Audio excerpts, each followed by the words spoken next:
Sir मैं कम इन? कम इन।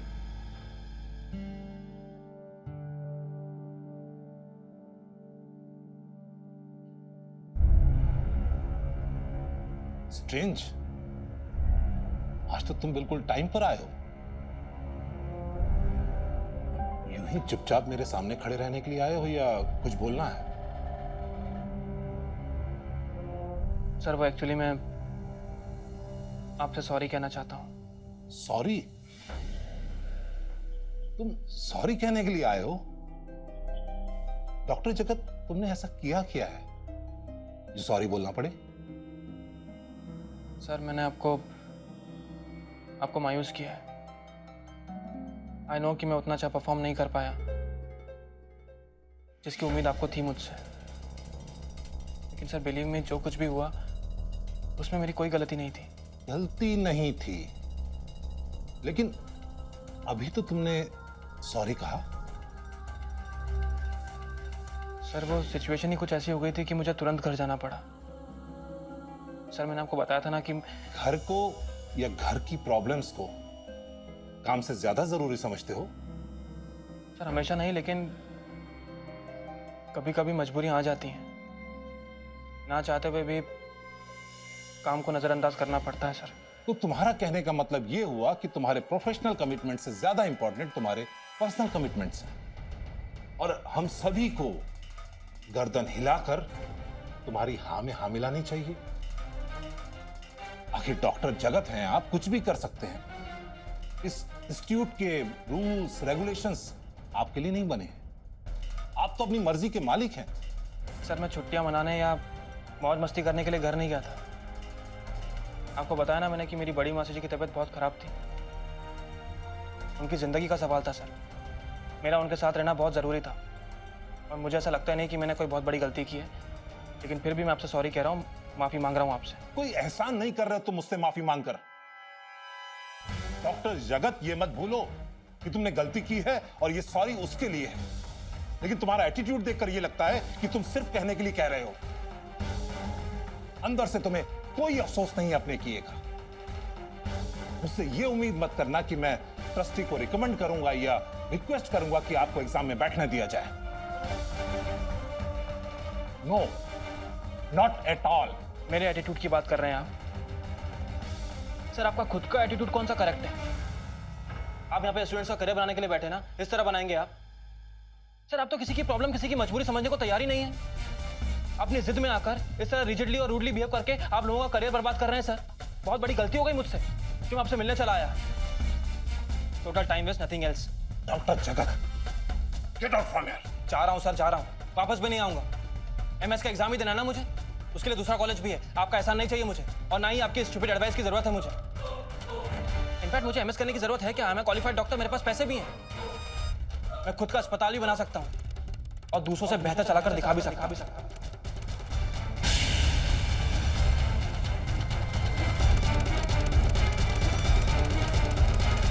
हाँ sir, एक बात और, वक्त बदलते देर नहीं लगती। हो सकता है कि फ्यूचर में आपको मेरे कैबिन का दरवाजा खटखटाकर अंदर आना पड़े मेरे हॉस्पिटल में जॉब मांगने के लिए, और तब मैं आपसे प्रोफेशनल कमिटमेंट्स और एटीट्यूड के बारे में बात करूंगा, अगर मेरे पास समय रहा तो।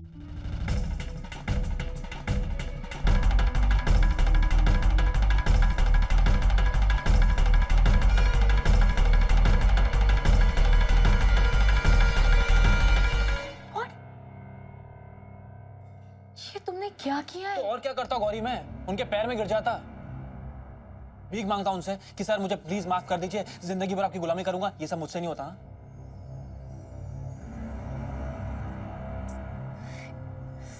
कितनी बार तुमसे कहा था जगत, ठंडे दिमाग से आराम से बात करो।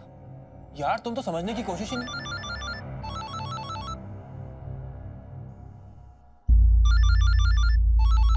कौन है? जी बापू से। तू जो धमकी देकर गया था, आनंदी को उस रिश्ते से आजाद करने की कीमत मांग रहा था जो उसके जीवन पर पाप बन चुका है। तो हम सब ने फैसला किया है कि तुझे तेरी कीमत दे देंगे। इस घर की संपत्ति में से एक हिस्सा मिल जाएगा तुझे। कल सुबह हम सब जयपुर के लिए निकल रहे हैं, तू भी पहुंच जाना। और मैं कल के कल ही तुझे कागज सौंप कर ये झंझट खत्म करना चाहता हूं,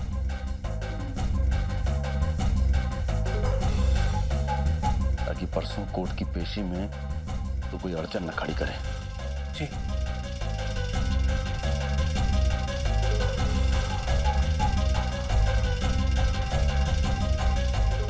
क्या हुआ जगत? क्या कहा उन्होंने? प्रॉपर्टी में मेरा हिस्सा देने को तैयार हो गए सब।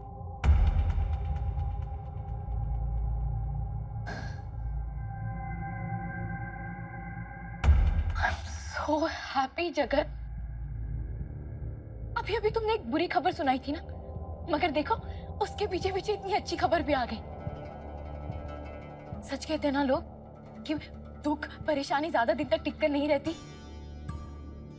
अब तुम्हारा अपना हॉस्पिटल होगा जगत, तुम्हारा अपना हॉस्पिटल, जहां दुनिया भर की तमाम best of the best facilities होंगी, बेस्ट और डेडिकेटेड स्टाफ,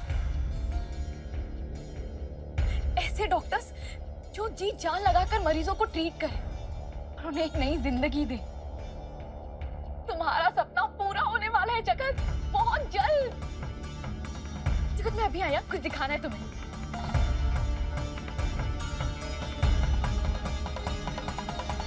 जब तुम डीन से मिलने गए थे ना, तब बीच में मैंने ये रिसर्च कर लिया था। ये देखो, देखो कुछ ऐसा होगा हमारा हॉस्पिटल। और हमारे ओटी में ना हम ये मशीन रखेंगे, ये वाली। जगत अभी 15 दिन पहले ही लॉन्च हुई है, वो भी यूएस में। जरा सोचो जगत, कितना अच्छा होगा ना अगर ये मशीन इंडिया में सबसे पहले हमारे हॉस्पिटल में आए। एंड वन मोर थिंग, ये देखना,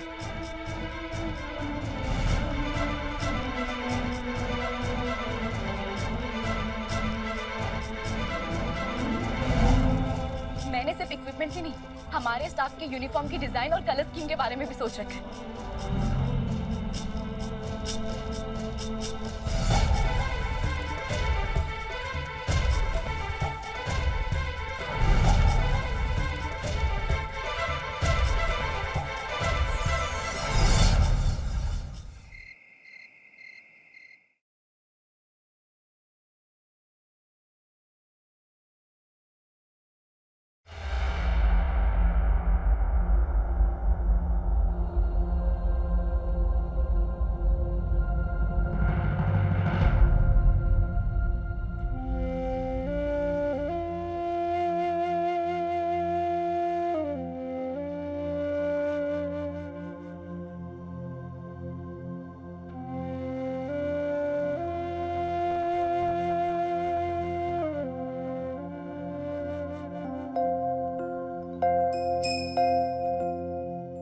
मुझे कुछ पैसे दे दो ना, मुझे अपने दोस्तों के साथ जीत मनानी है। एक काम कर, घर बुला ले सारे के सारे दोस्तों को, ऐसी दावत दूंगी ना सब देखते रह जाओगे। ओफो, ठीक है, आप रहने ही दो, मैं वहां से पैसे ले लूंगा। अरे दोस्तों,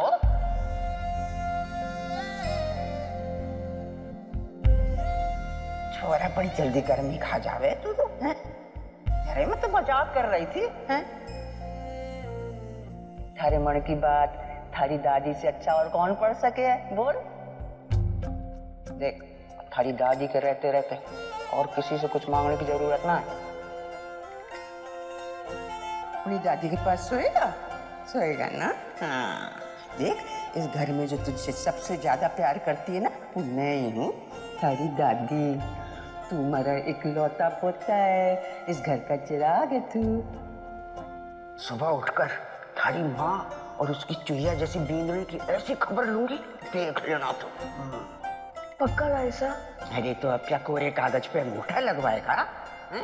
अब बहुत अच्छा था ऐसा।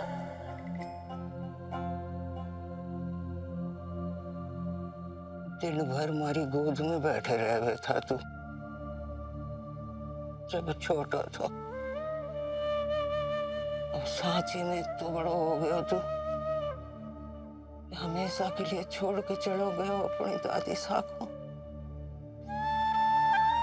अब कभी वापस ना आवेगो तुम्हारे पास। दादी साहब, दादी साहब कहाँ हैं आप? दादी साहब मैं आ गया। जगदीश,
दादी साहब मुझे माफ कर दीजिए, अपने लाडे सर को माफ कर दीजिए।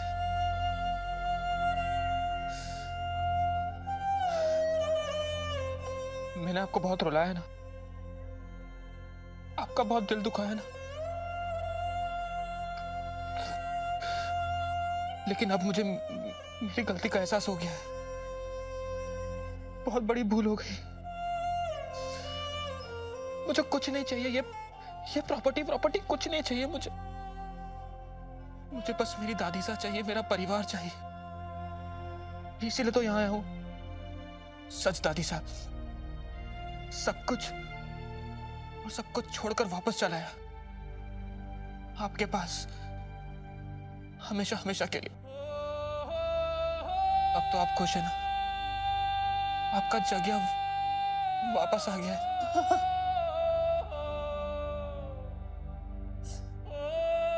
जाने थी तो जरूर आवेगा।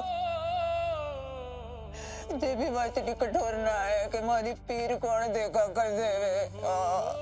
हमारा जगदीश वापस लौटा दियो ने, ना चाहिए, कुछ ना चाहिए। और आ गया हमारा जगदीश, हमारा लाडली सर आ गया, लाड कुमार मोहन।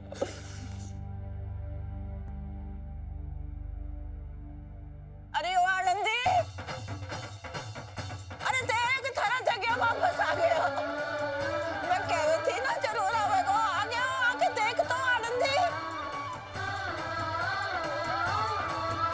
गार्डन में कपास ठूस के बैठी है तो भी सुनाई न देवे। चल मैं ले चलूं गणे उसे के पास। हैरान रह जाओगी छोरी अपने बींद को देख के। आजा आजा। अरे आनंदी, अरे देख लौट आयो थारा बींद। कहाँ चली गई छोरी? अरे सुमित्रा, ओ सुमित्रा, अरे सुमित्रा, अरे देख आ गया थारा छोरा, आ गया वापस। कहाँ चली गई? चल गया ना, बसंत देखो कौन आया है। कहाँ चले गए सब के सब? देखो तूने?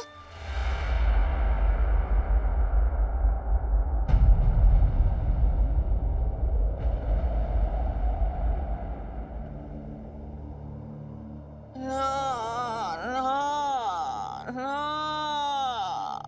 कहीं ऐसे सपने दिखाओ आप माँ जो पूरे ना हो सके।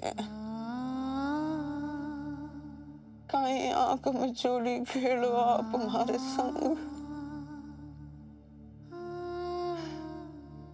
किस जन्म के पाप की सजा दे हो आप। मारो अपनो खून तो परायो हो गयो।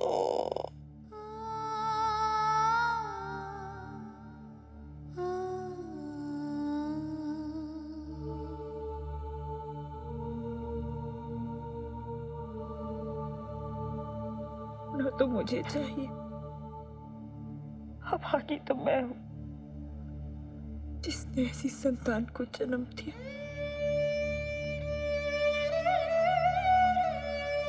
लज्जित हूं मैं मासा कि अपने खून से सींचकर एक कपूत को इस दुनिया में लाने का पाप किया है मैंने। कपूत मुझ में ही होगा ना मासा।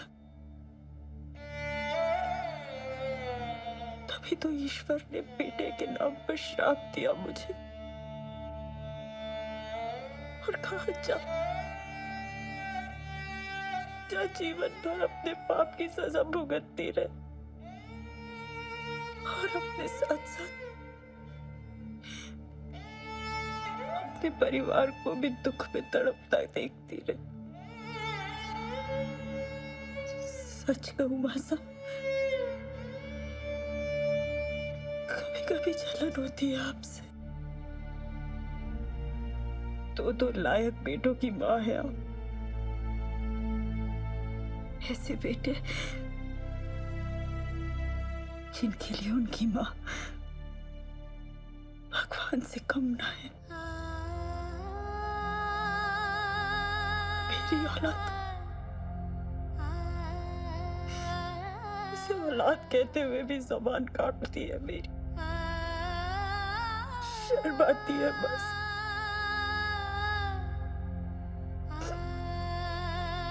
मासा मुझे माफ कर दीजिए,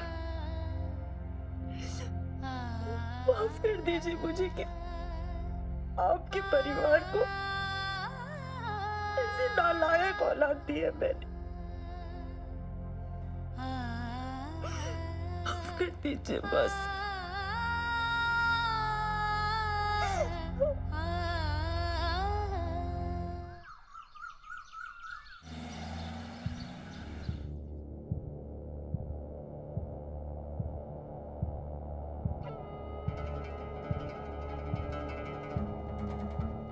मुझे लगता है कि तुम्हें तुम्हारे बापू साहब से ये भी पूछ लेना चाहिए था कि वो तुम्हें कितना हिस्सा देंगे। कहीं ऐसा ना हो कि तुम्हारा मुंह बंद कराने के लिए कुछ भी देकर मामला रफा दफा कर दे।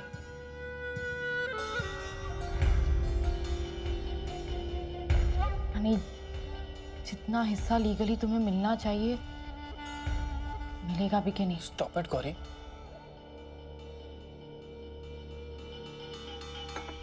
मेरे और मेरे परिवार के बीच कितनी ही दूरियां आ जाएं, कितनी ही प्रॉब्लम्स क्यों ना आ जाएं, लेकिन मैं उन सबको बहुत अच्छी तरह जानता हूँ। लेन देन के बिजनेस में होकर भी आज तक कभी किसी का एक पैसा का नुकसान नहीं किया उन्होंने। और फिर मैं तो उनका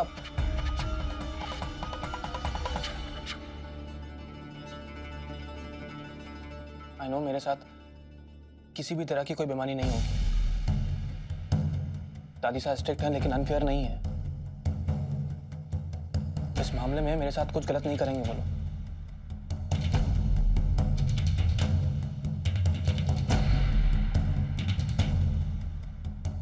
ऐसा इंसान से सब कुछ करा सकता है, लेकिन आई जस्ट होप कि तुम्हारी फैमिली वाले उन लोगों में से ना हो और तुम्हें जो भी एक्सपेक्टेशंस है अपनी फैमिली से उसमें वो खरे उतरे।